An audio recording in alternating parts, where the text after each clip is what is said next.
Hey, everybody. Not good news for the Kings fans tonight. For the second game in a row, Sacramento gets blown off the floor. Tonight, they lose 130 to 104. Again, we're seeing a lot of issues, but I start on the defensive end. You know, when you allow the Knicks without their all-star point guard to score 133 points, and you see the Warriors score easily tonight, you know, with the exception of maybe Keon Ellis and Keegan Murray, but defensively, DeMar DeRozan is awful. Zach LaVine is awful. Malik Monk is a sieve. Defensively, this team is terrible. They just are terrible. I mean, look at the three-point shooting again, Ryan. Look at the three-point shooting for the opposition tonight. The Warriors tonight shot 56%. All right? I mean, come on now. 56%, 22 of 39 from three. Grant, their first 4 3-point attempts of the game were wide open. Wide open from the same place on the floor. Like practice. Yeah, exactly right. Shoot around stuff. I think both you and I are dog people, right? You're a dog guy rather than a cat guy. Okay. Yep. Definitely a dog guy. Okay. So we got dog guys here. The Kings look like cats chasing lasers out there with closeouts. It's really what it's looked like between the New York game and then tonight. Definitely not on a string, no communication, not the momentum you want to take into the second night of back-to-back, Grant. Simply Adrian, thank you for your super chat, says Keon needs to start now. I don't disagree with that. The start for these games have been just dreadful for Sacramento. But I don't think Doug's going to do that. I think he thinks at this point in the season, it is what it is, and he's going to roll with it. Well, he's making a massive mistake if that's what he thinks. And he did make an adjustment to start the second half. He put Trey Lyles in instead of Valanciunas. He liked that whole lineup. That's what gave the Kings the most life and the ability to kind of hang around for a little bit. I mean, any night where the Warriors turn the ball over 14 times and you get 20 points off of those, that's your open door to beat them. But you can't turn it over yourself 14 times for 19 points. All right, if I had told you before the game started that Steph Curry would have 11 points and Jimmy Butler would have 6. If I told you before the game began, Ryno, Steph Curry and Jimmy Butler are going to combine for 17 points, you would have said, wow, the Kings are going to win this game and win it easily, right? Did they get ejected? What? Did they get ejected? Yeah. Did they get in a fight or something? Exactly. But then you got Draymond with 23, Moody with 17, and how about Jonathan Kuminga? What does he mean for this team? He comes back after a lengthy absence and was outstanding in this game. 7 of 10, 18 points. Buddy Hield, 16, including 4 of 6 from distance. Gary Payton in double figures. Santos in double figures off the bench. I mean, that is big-time production from your bench. But you did the job on their 2 guys that you were concentrating on, Curry and Butler, but everyone else went crazy. Yeah, but that's you're spot on, by the way. There's a difference between make everybody else beat you and don't guard them at all. Like, if that's what the nuance is, we've got a problem. Maybe Doug will say that we didn't follow the game plan. We need to make them feel us. I just know this, when you're playing a Warriors team that's 3rd in the NBA in 3-point attempts, and you give somebody a wide open shot to start the game, it is not a good tone setter. It never has been for this Kings team. And I guarantee you, Doug is starting off the press conference saying, we didn't make them feel us. Yeah, absolutely. I mean, he's going to talk about that. Doug will talk about that. He will. And it's like a broken record now. Well, you know why? Because your team sucks defensively. That's why. You have players like LaVine and DeRozan that can't defend their shadow. Monk's not a good defender. And then, listen, Sabonis is missed. Anyone that doesn't think Sabonis is missed is naive. But he's not a good defensive player. This team is what they are. Now, you know, there's no mystery to this. And we talked about this, Ryan, for weeks and weeks and weeks leading up to the month of March. We said the Kings better be in good position when March gets here because the schedule is brutal. And we haven't even really, if you want to analyze this, we haven't even gotten to the most difficult part of the schedule this month. No, you would almost classify tonight, regardless of the way the Warriors were playing, because their schedule was not that tough coming into tonight since the All-Star break. When you look at the season series, the Kings have won 2. The Warriors have had 1. Based off of the rest of the schedule, tonight was a winnable basketball game. This was one you were thinking, okay, the Kings could get this. You could see it, right, Grant? Well, I would say coming off a humiliating, embarrassing loss where the coach called out the team after the game Yeah. and a full day off where you didn't do anything and a practice yesterday, I expected a much better start to this game. But before you even get into the game, you're down 23 points and you're looking around like, what the hell happened? It's too repetitive not to change the lineup around. Well, Grant, here's the raw data. What we have up here at the Yep. top, it is sorted by 5-man combinations. The top being the one that includes Keon Ellis and Malik Yep. Monk in your backcourt. I think that's really important because both of them can penetrate to a degree, but more importantly, on the defensive side, they can switch. It's very hard to have Keon and Levine switch. It just does not work. Same thing goes with DeRozan. But look at their current starting lineup, Grant, of DeMar DeRozan, Zach LaVine, Malik Monk, Keegan Murray, and Domantas Sabonis. Yep. Negatives across the board compared to the team's season average over 100 possessions. It Wow. jumps off the page to you. That tells you that's what gets you in the hole. Yep. This Yep. is what digs you out of the hole. Yep. You can't ignore that. And you end up somewhere in the middle. So it's I don't know what Doug's doing. I really don't. I mean, the numbers tell the story, but my eyes tell me the story. And I'll tell you, if the Kings lose at Phoenix tomorrow, you're going to have a lot of fans completely ready to leave this franchise for this year and go, we'll see you next year. I'm already starting to see it on my social media sites and things of that nature. The fans are like, they're so tired of watching the same thing over and over again. It doesn't seem like there's light at the end of the tunnel right now. well, it's just there's no consistency. This is the same team that won 7 of 9 recently, 5 of 7 to start the break. It's all or nothing. You either get an amazing defensive effort where the guys are connected, they're communicating, offense is flowing, or you get Yeah. nights like the last two. Yeah, but the 5 of 7 to start the break were Charlotte, Utah, and a Dallas team where Kyrie went down early. So that's like, to me, 3 layups. Okay. So again, I look at these things and I'm looking at who'd you play, Sure. who was on the floor for the other team. I don't ignore that. I know you don't either. And I know you're just making a point. Yeah. I've been talking about this, Ryan, even in the games against Charlotte and Utah. I said, I'm not really looking at the final score. I'm looking at how this team is playing. And I can count the number of times on my hand in the last 4 weeks where I've left a game saying, okay, I really like what I saw. I'll give you an example right now. Yeah, please do. I thought the win at Houston, even though Houston had been struggling, was a complete game. Like that was a game that I was like, okay, you know what? I'm seeing what I wanted to see. And then they regress. Yeah. No, they do. Well, they're regressing in the areas that really caused, in my opinion, the regression, the sidestep last year. For Yeah. most of the season, the free throw attempts were still in the top third of the NBA. Grant, we're getting now to 17th in the NBA in free throw attempts. So they're not getting to the line. The No. turnovers are going up. They're 6th in the NBA. The assists are going down. In fact, the assists are down 5.4% year over year. So Yeah. it's those little things that Yep. when you mix them all together in a bowl, that's called Kings basketball. None of those Well, things are happening, and that's not Kings basketball that we saw and your today. point differential now through 65 games is 1. Yeah. 1. And by the way, that's 9th worst in the conference. And guess what? That's what place you're in, 9th. And you know what? The only reason why you're in 9th, let's just call it the way it is because the teams behind you are terrible. All right. I mean, Dallas is well, they're not terrible. If they were healthy, Dallas would out. be formidable. Okay. With Mhm. no, they would beat Sacramento. Phoenix, different story. But I mean, 30. Listen, if we were talking about this last year, right now, on March, whatever the hell it is, 14th, we'd be saying the Kings are done. They have no chance. But Right. because everyone else is so bad, you're still breathing.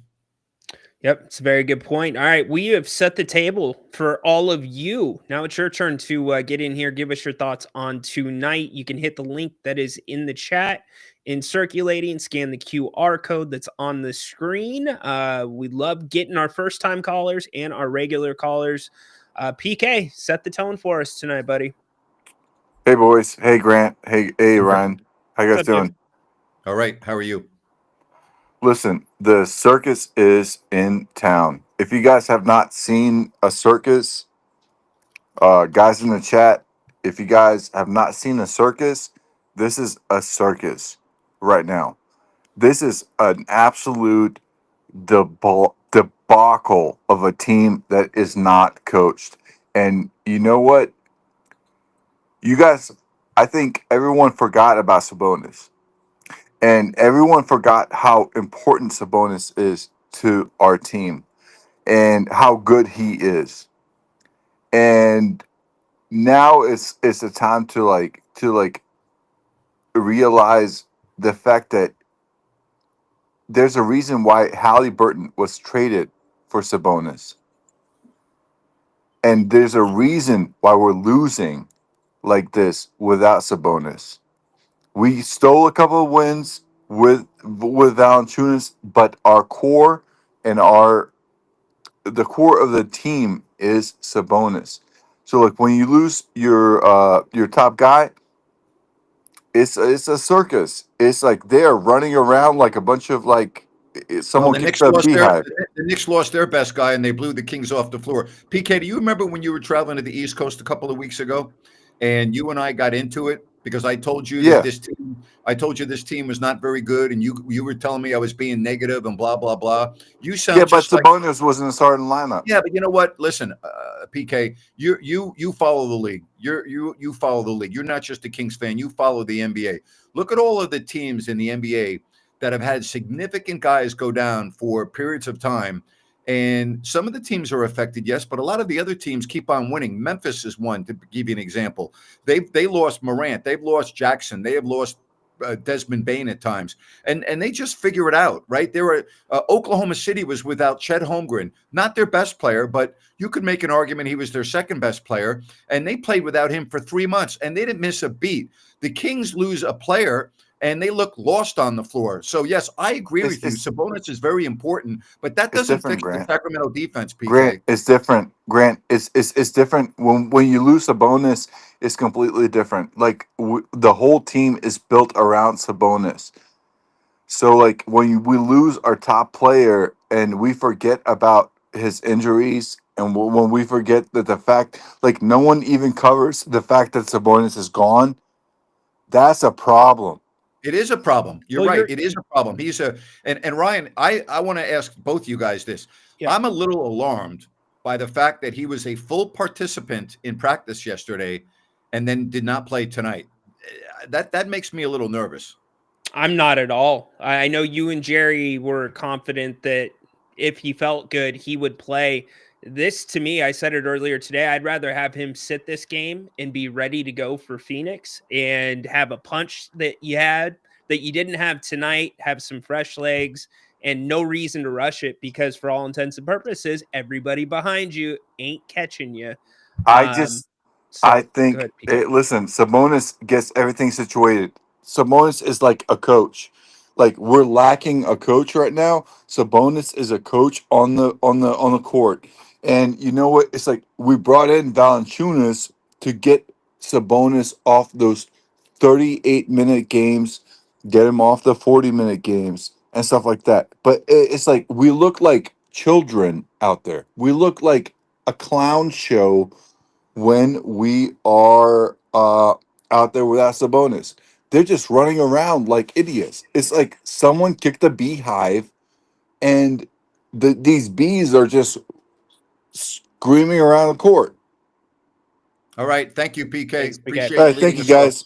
Hey, good luck, guys. Thank you. Bye. You know, Grant, if you're going to build a team around Sabonis, you'd think they'd go get a point guard for Sabonis. You think?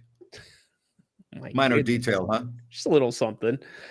Tate, thanks for calling tonight. Yo, how's it going? Good. How are you? What can we do for you? Well, let me know what you think about this, but I think Zach LaVine is no bueno for this team. He was minus 34 tonight. He had 5 turnovers. he maybe looks cool scoring 25 a night, but he doesn't play defense, doesn't know how to play make, can't rebound, doesn't have a high IQ. He just, makes a fancy step back every now and then and kind of makes buckets that don't mean anything. He's not used to winning. And I think we should lower Or his you don't minutes think even. so you don't want to move forward with him in the future? Is that what you're saying? Pretty much. I don't know his contract or anything like that, but I don't think he's well suited for this team.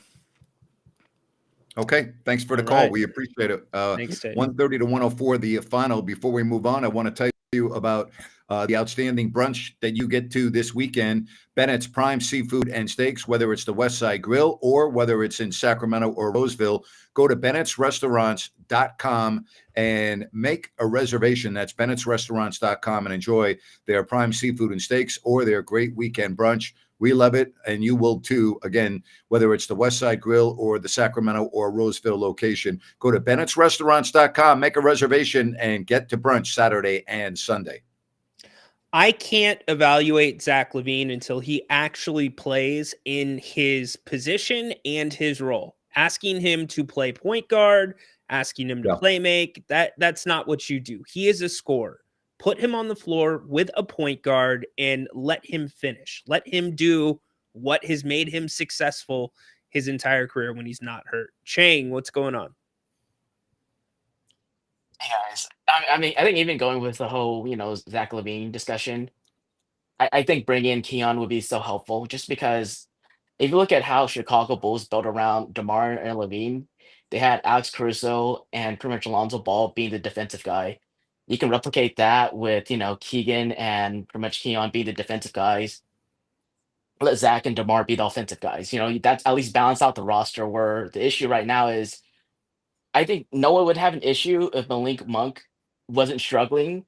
So the fact that he's struggling on the offense end, like he's not giving anything on the defensive end. So the fact that Monk doesn't gel with Levine or DeRozan, it's like, well, why is he starting? He's not, helping the starting five at all anymore. And uh, so I mean, but besides that, I think my biggest concern, and I wonder what your thoughts are too. Again, when I'm watching these games, I know we're not going to do anything really in the playoffs. It's really just to see what can we carry over to next season? What can we build on? They're not going to make the playoffs, But so I mean, they're not going to be. oh, yeah, They're yeah, not even yeah. going I to be in mean, the yeah, playoffs. we'll see. They're not winning two We'll games. see They're not with that. winning Yeah. 2 games in the play-in, in my opinion. I agree with you about Monk. I don't know what the hell's gotten into him. I don't know if he's hurt. I don't know if he's playing at 80%, but he's totally ineffective on the floor. And as good as Keegan Murray is in a lot of areas, his offense is so inconsistent still. Here's where you don't have Sabonis again in a big game, and you need him to score. And he has 6 freaking points on 2 of 10 shooting and is not a threat from distance. It's frustrating because he does everything else well on the floor. Yeah, no, I would say last year when Monk went down, the team looked so different with just one player off the court. And it's the same thing this year with Sabonis being, out. The team just looks like it has no identity again. And to me, it's concerning when you have one maybe key player out and the team just does not look like they can hold together. Because is it really that your team is a good team, or you just have good players that make the team look good? And This is like you not a guys good, said you know earlier, what? No. with You Hope, made a great point. Yeah. No, go ahead, Ryan. Yeah, we're on the same track. Take it over. No, you just made a great point. This is not a good team, but they have good players. I mean, when you look at this roster, there were people that were talking about how the Kings had as good a starting 5 as anyone in the league for a while this year. And I thought that was a little extreme. But again, the conversation was being had that the starting 5 was like, wow. But it's a jigsaw puzzle, and the pieces are ragged. They don't fit the way they need to fit. And yet the pieces might look beautiful when you hold them in front of your face. But when you try to put them all together, it doesn't work. The Kings offense is like the Hawaiian Islands. Okay, let's toss it over to DeMar's Island. All right, yep, that's not working. Let's toss it over to Zach's Island. Let's take a pond hopper, and we're going to give it to Keegan's little tiny island down at the bottom with 3 seconds left on the shot clock where he's not stepping into a shot. It's just what it is. Good analogy. yeah, and I guess my last thought is at least last season when the season ended, the organization came out and said, "Hey, we have a core 4 here. We have Sabonis, Monk, Fox, and Keegan." And I think everyone would go in like, "Okay, that's a solid core 4." But I feel like thinking about the offseason, because again, we're not really doing anything this season. I feel like there's so much uncertainty because it's almost this weird of, are we building around Sabonis? Are we building around DeRozan? Like, who are we building around? It just seems that even from the fans' perspective, we're just kind of lost of like, okay, I don't know what we're trying to build, what's sustainable for next season. And I feel like we're just trying to watch these games to see like, okay, what looks good, what can carry over. And I just want what your guys' Well, thoughts I are. think you're going to Again, have a thank you new guys for doing general the show. manager But and a yeah, new head coach next year, and I don't know what the direction the new general manager will go in. But I will tell you this: the Kings owner right now is livid because he is enthralled with the Warriors. He is absolutely embarrassed when his team loses to the Warriors the way they did, and he is fit to be tied right now. So I'd be staying away from my phone if I were Monty or Wes or Doug right now. Thank you. all right, thanks guys. Yeah, no, thank you guys. Thanks, Chang. I mean, the Vivek when he loses to the Warriors goes. I mean, he can't handle it. I just can't even imagine what a tongue lashing from Vivek would be like. Just because it seems like he doesn't understand basketball that well. It's not a tongue lashing. He goes, "How come you didn't play this guy? Don't you think you should start this guy? Why don't you do this? Why don't you do that?" And you have to sit there and have a conversation with him because he's your boss. But as you're talking to him, you're going, "This guy has no idea what the hell he's talking about." And it's just, but he's the owner, so you have to be respectful because he's your boss. Yep, got to go through the dance. Lance, appreciate this, man. Look at this. Let's get Lance's super chat up on the screen. Excuse me. I can't find it at the moment. There we go. I got it. There we go. Not a total loss. At least we didn't have to listen to the Kings broadcast team. Oh my gosh. That's, you know what? That's very funny, actually, to be honest with you. That is very true. No one did or does it better than you, Grant. Cheers, fellas. Well, thank you very much. I appreciate that. I didn't even think about that, but yeah, it was kind of refreshing to have the game on TNT for sure. Good job, Lance. All right, let's bring in Wade. Good evening. Hey, Grant. Wade. Hey, Ryan. What's up, dude? Not much. It's pretty easy following PK's call because I think he kind of sucks. But so I have a question. Did the 2022 Chicago Bulls, did they win a championship? It's not your question. So why are we trying to rebuild? Why are we're trying to rebuild the 2022 Bulls? And then we're not you guys, but we're surprised that it doesn't work. The fit didn't work when they were closer to their primes. Now they're both on the back end of their careers. And something with all this BS, no one thinks about this, but Devin Carter does not bring anything at all. There's a lot of young rookies that contribute, but he can't even play 5 minutes, like solid minutes, not in garbage time. What do you guys think? I'm not ready to go there yet with him. And Ryan and I have discussed this. No training camp, no summer league, has not really gotten his feet wet yet. He needs an off season. And then at next year, I'll be happy to evaluate him. I don't feel comfortable throwing him down the toilet right now. Right. I'm 100% with Grant there, but even with a full training camp, even with a full summer league, I don't think that's fixing some of the offensive limitations. The shot, his shot is not a Jalen Wells shot. His shot is not, somebody that's ready to contribute there.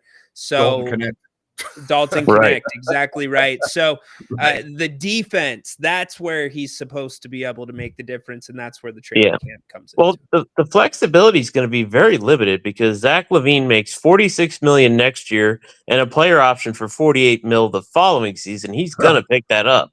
Sure is. You think? Monty bought high on LaVine. It was almost at one point considered as untradeable as Bradley Beal's contract. And Monty's just like, hey, Bulls, we'll take him off your hands and we'll give you Kevin Huerter. So, that's about all I have. But we should get used to the players that we have because most of them are going to be around for a long time. Thanks. Yeah. Thank you. Kevin Huerter's contract wasn't easy per se to get rid of with the way he had been playing. He's making $17 million. Yeah. But the other issue about tonight is you pretty much eliminated yourself for any hopes of going up to 6. Okay, because You had a realistic chance if you had Clippers. won this game. Now that's gone. You're not going to make up 4 games. You don't have enough time left with the schedule. You're not making up 4 games in the next 17. Plus, you have to pass 2 other teams. So Yep. you can say goodbye to that. You are clearly going to be a play-in, and the question is, who is going to be the 6th place team? Is it going to be Golden State?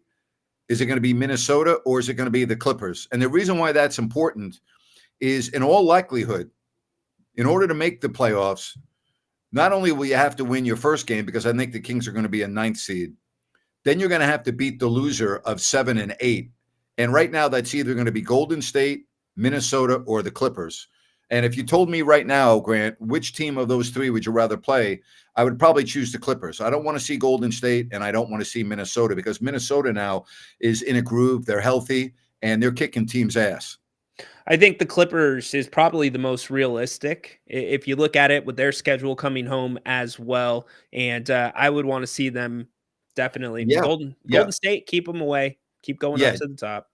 You are absolutely right. Hey, Sunrise Landing in Calusa. Go to CalusaSunrise.com. You can check out everything at Calusa Sunrise. This is a Blazona development project.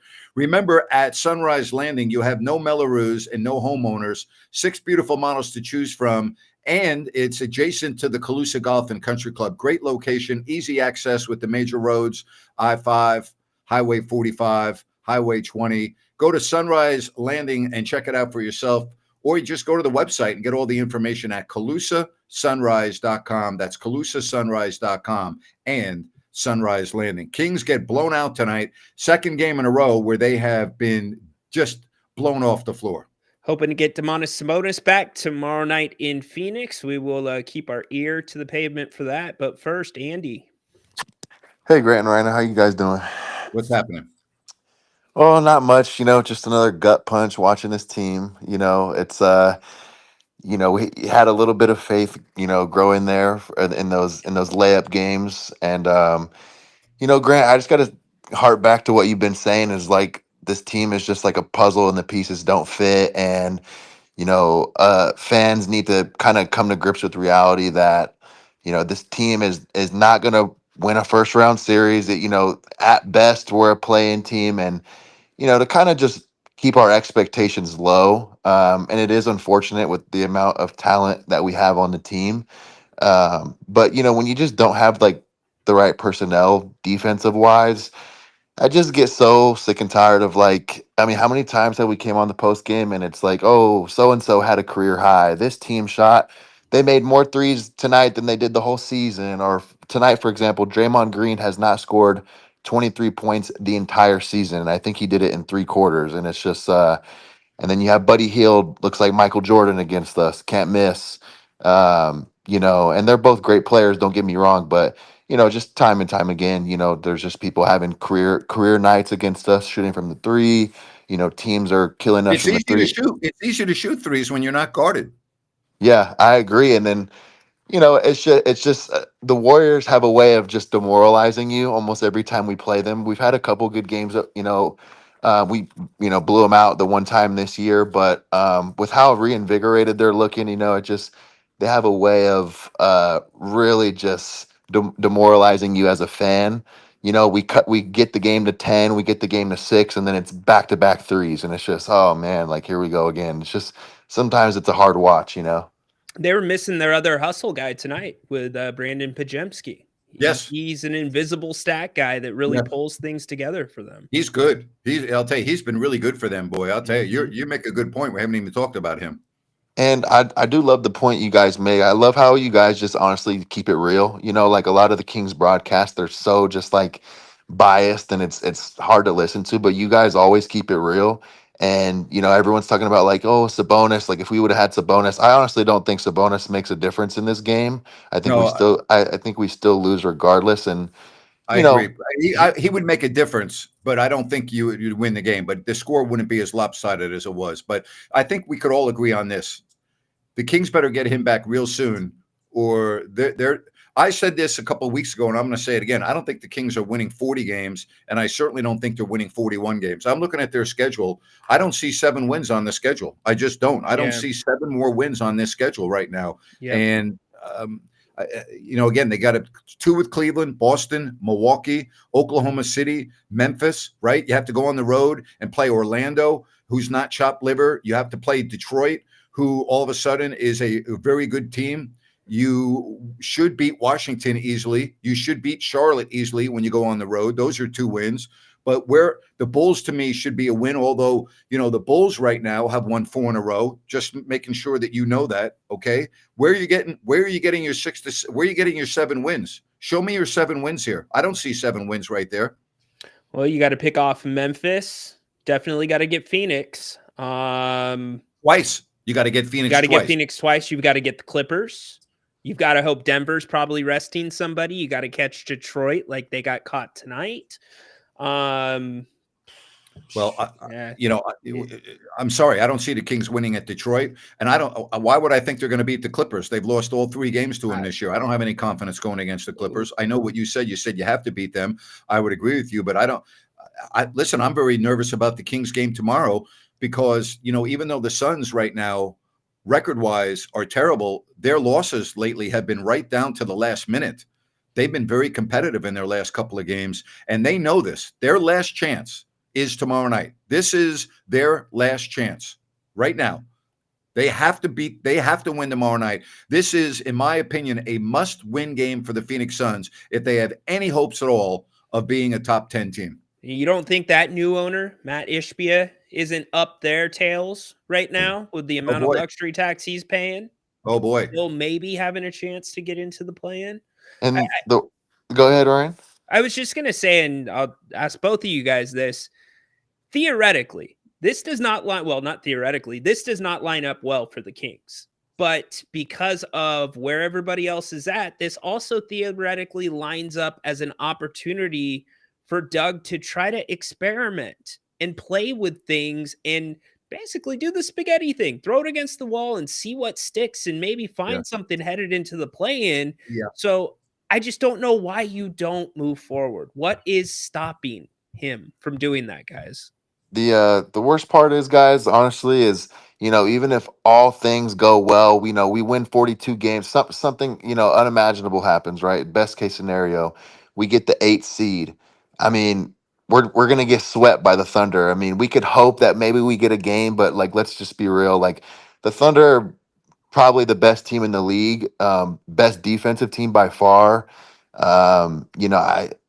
I just that's wishful thinking to think that you're going to win 2 games yeah. and get into the playoffs. But that's what you play for. Hey, thank you very much. Really appreciate your phone call.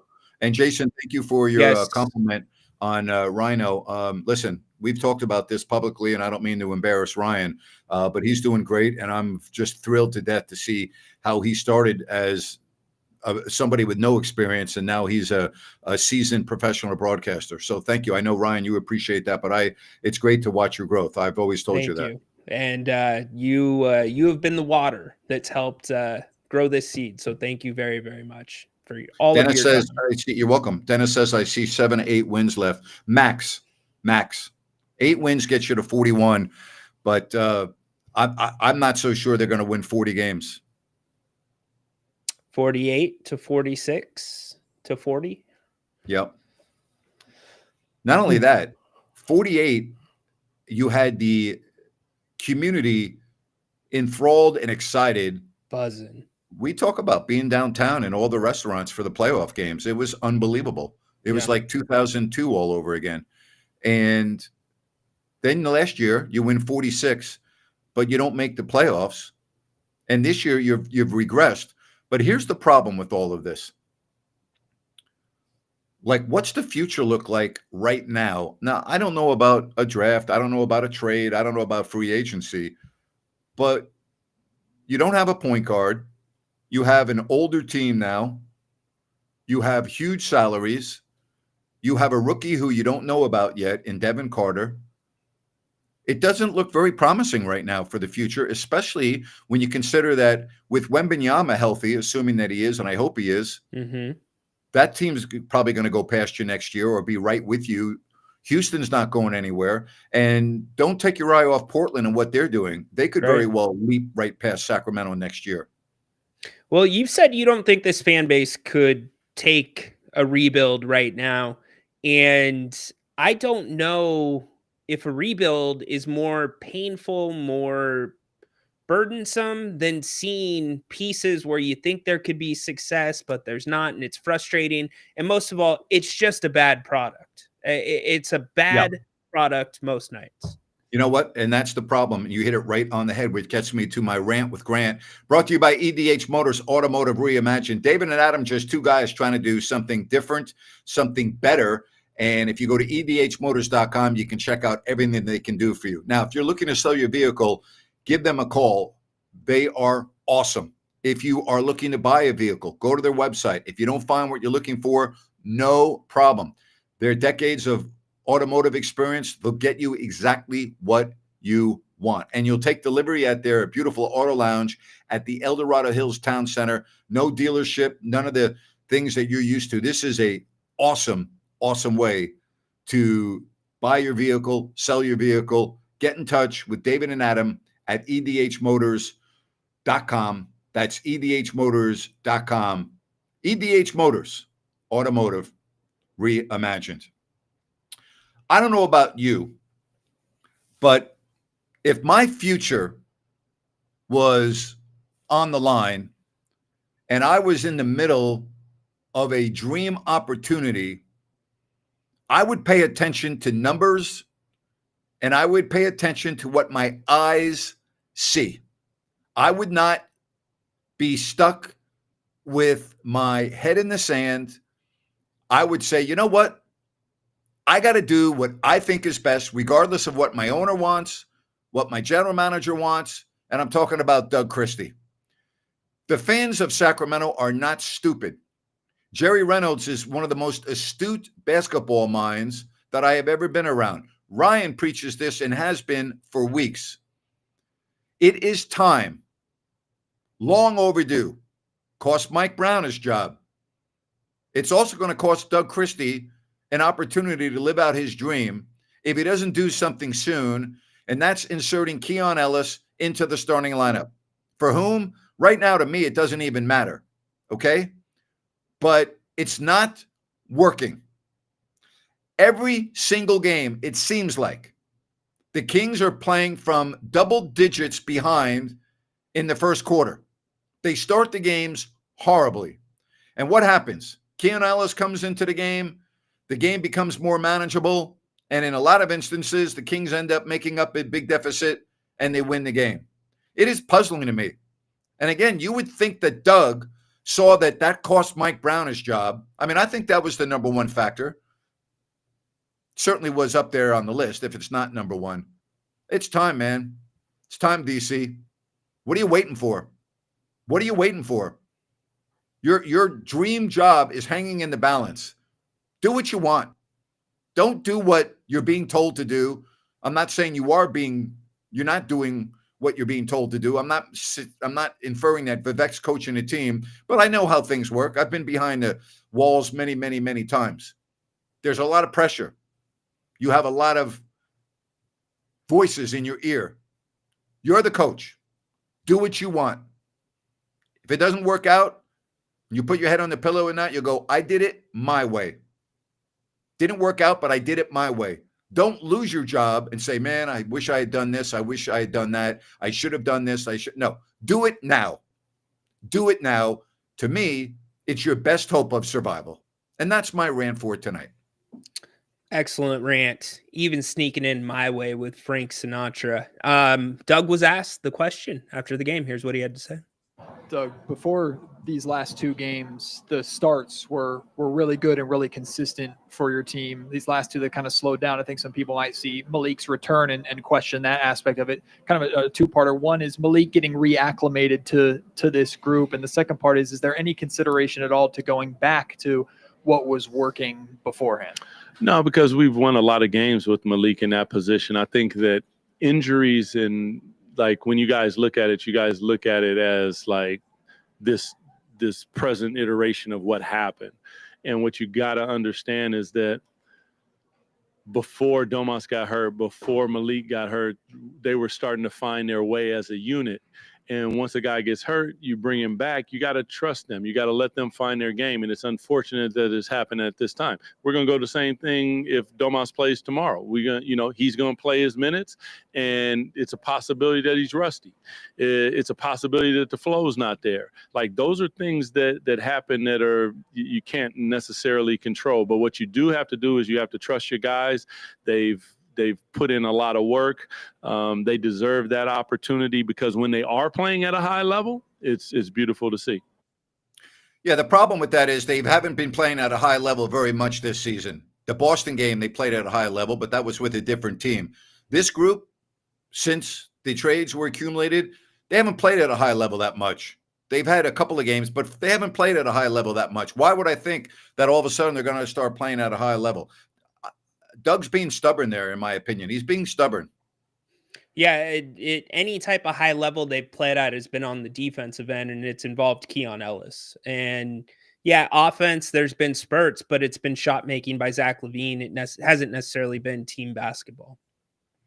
Well, do you think he's being stubborn? Yes. And I don't know what the thought process is, because Doug Christie was part of the team here in Sacramento. He played the Keon Ellis role to that team. If anybody knows how important that role is in the invisible stat category, it's Doug. And so it makes me wonder, Grant, are you turning a blind eye for some other reason? Because it seems it's that obvious. I always know what goes on behind the scenes. There's a lot of pressure, and I just believe that this is a group decision, and it's a lot of pressure on Doug. That's how I see it. I think it's a lot of pressure on Doug. Speaking of pressure, you know what? Buying a home is pressure. Selling a home, stressful, right? Refi, less stressful, because you know what you're going to get ahead of time. But you want someone that you can trust, that has a lot of experience. And that's where Connor from Element Mortgage comes in. Give him a call at 916-505-1006. Or, all right, you see that QR code right there? There it is. That will get you all the information to contact Connor, who has an amazing team behind him with over 100 years of experience. This is an independent mortgage bank, so they can do anything pretty much under the sun. This is a one-stop shop. Again, trust, experience, a guy from Sacramento that knows the market inside and out. This is a big step in your life. Put your trust in Connor. 916-505-1006. There's the QR code. That will get you all of the information you need. If you don't want to call the number 916-505-1006, again, hit that QR code. It will get you what you need. That's Connor with Element Mortgage. Give him a call. I think you'll be very happy that you did. Trust and experience. That's Connor from Element Mortgage. My sources tell me Connor does leg day. So that tells you how much you can even trust him more. Is that right? Your sources? Yeah, okay. My sources. Dirk, thanks for waiting. Oh, man. Yeah, thanks for having me. Sabonis is not saving this team. I feel like everyone has forgotten the first iteration of this lineup with Sabonis and Monk putting somewhere between 17 to 22 turnovers a game. The inability to get Zach LaVine shots. It's baffling. I'm anticipating a 20 turnover game when he does come back. It's just how this team acclimates. They're not intelligent. They have to feel it out, and time is very limited. As far as Zach LaVine said, your other caller had it spot on when he's saying we're aspiring to become the Chicago Bulls, right? We're the 29th worst organization aspiring to become the 30th for some silly reason. How does a guy shoot 5 of 6? He's shooting 83.3%, playing 32 minutes, prolific scorer, get that few shots. He's the most talented offensive player I've ever seen with the weakest bag. He has no ability to... He's so not cerebral. Like, why aren't you get to your spots and take your shots? It's maddening. Are you guys seeing that too? He frustrates me because I expected his IQ to be much better. Some of his decisions leave me mystified. And games like tonight, I don't quite understand. And I know that the Warriors are, have very good defenders that can take a guy and neutralize him. But I expect at this point in his career to be a lot better than he was tonight. And Ryan, you said Chicago had a guy that could feed him the rock, that was getting him looks. Do you really believe we're a point guard away for taking him up an echelon where it's functional versus this, where it's like this game was never competitive, even when it was 6 points. Yeah. You could just tell the Warriors as soon as they had it going, we're going to blow us out. But is really a point guard the key here? I think you are a point guard away to being closer to having your core players play in their natural positions. Most everybody on this team is playing out of position. When Jake LaRavia is bringing the ball up, not on a fast break, he's bringing it up and goes coast to coast. Luckily gets fouled. It's just a perfect little example of what these guys are being asked to. I think everybody's out of their comfort zones. And I think it's just one step closer to putting that puzzle together, Dirk. What do you think is going to be the mood tomorrow night, 24 hours from now, if the Kings lose to a 30-36 Phoenix Suns team? I can tell you what it should be.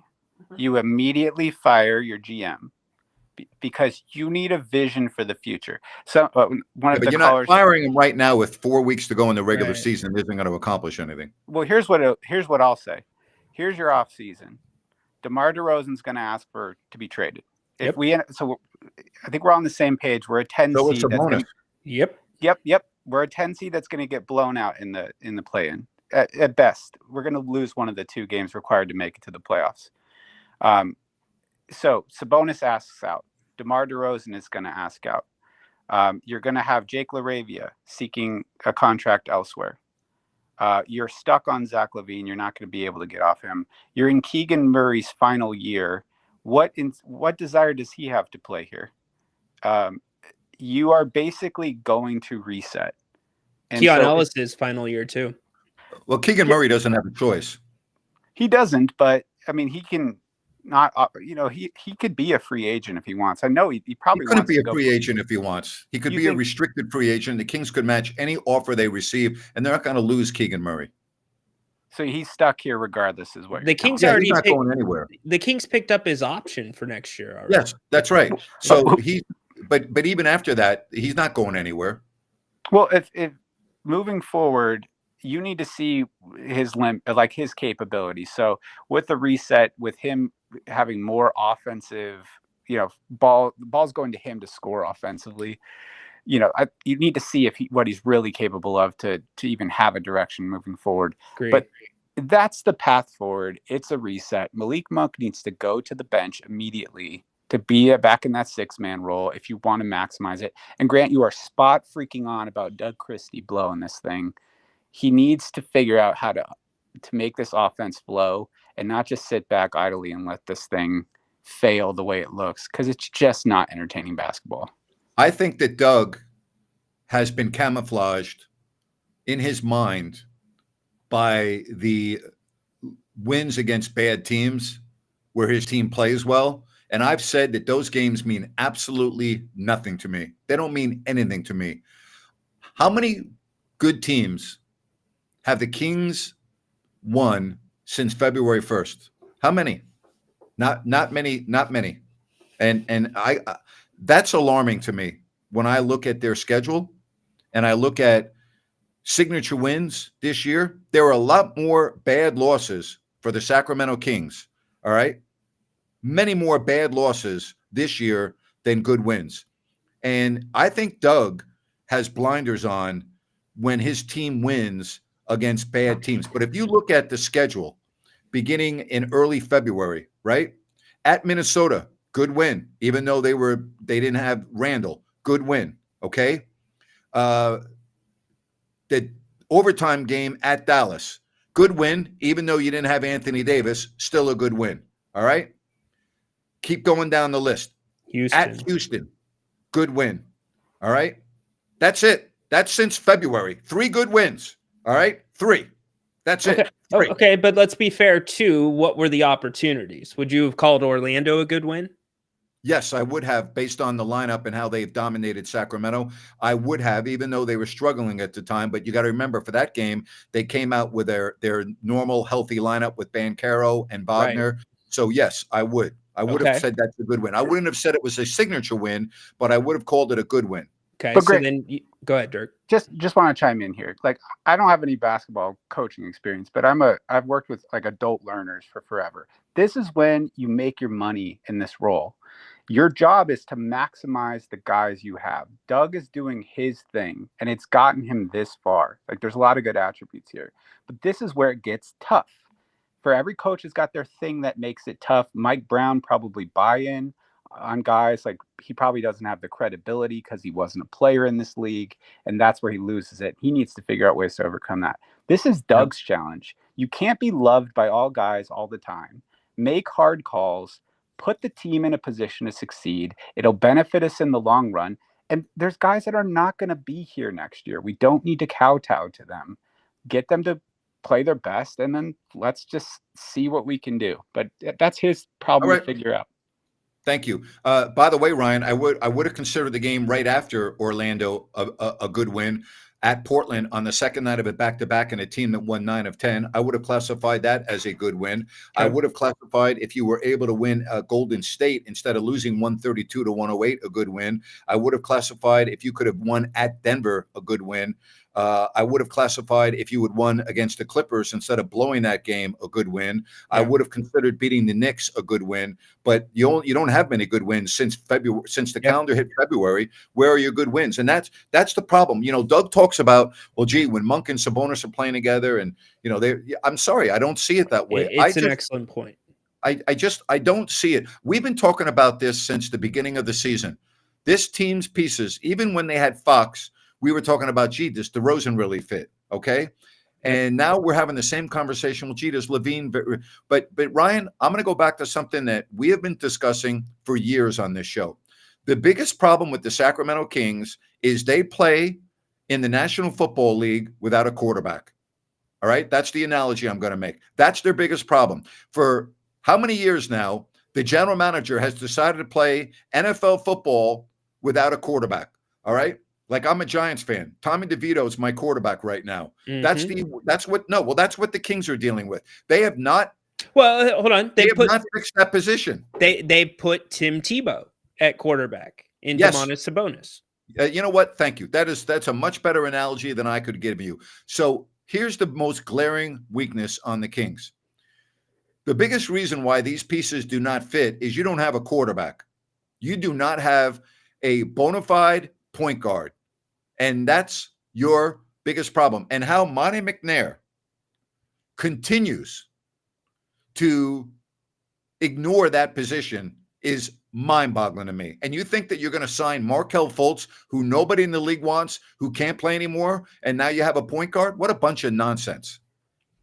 It's an excellent point. It's one of those things that you got to think there's analytics involved with it. And then you've also got to think, in some ways, Doug's kind of tried to do his own thing with it, because pace-wise, since the All-Star break, the Kings are near the bottom of the league. Monty, at the start of the season, we got to be top 5 in the league in pace. He hammered that into Mike Brown. I think Dirk hits on a lot of valid things, though, about what the turnover could be like here in this next season, and just going for it. Because, Grant, those games that you mentioned, the Kings had enough talent just to roll the ball out there and beat those teams. But when you go up against your Denvers, when you go up against your Clippers, you need cohesiveness. You need structure. You need all those things those great teams have. Most of those great teams have. It's Matthew. Frustrating. I mean, it's frustrating. There's no question about that. You know what else is frustrating? When you have a plumbing problem, you're like, oh, God, last thing I need right now. Well, take the stress out of it. Get a hold of New Works Plumbing, and you won't have to worry about a thing. They are awesome at what they do. give them a call, the website, or you can go to newworksplumbing.com, NEWWRXplumbing.com. Again, they're available around the clock 24/7 for your plumbing needs and repairs. Thank you very much for the people that have reached out and said they've used New Works and they were great. I love to hear that. They love to hear that. And we certainly love what they do for this channel. New Works Plumbing, they've got a fix for you. Simply the best. Matthew, thanks for holding on. You get to close us up tonight, buddy. You there, Matt? Going once, Matt. Going twice. All right. Wow. Tomorrow, we'll do it all over again. Kings, Suns, and I'm looking forward to it to see how this team, they've been bad on back-to-backs this year. I think they're 4-8 on the second night of a back-to-back, if I'm not mistaken. Yeah. At one time they were 6-6. Starters tonight, 35 minutes for DeRozan, 34 for Keegan, 32 for Levine, 32 for Monk. Let's see. Keon, what did you get, my friend? Because that's the number that really matters with wins and losses. Yep. There we go. He got 28. So we appreciate all of you. Thank you very much. Tomorrow. All right. And please subscribe if you have not already done so, and give us a thumbs up if you would not mind. We certainly appreciate that as well. We'll see if the Kings have better fortunes tomorrow in the Valley of the Sun. We got all your coverage right here on If You Don't Like That. Thank you very much. We will talk to you tomorrow. Bye-bye, everybody.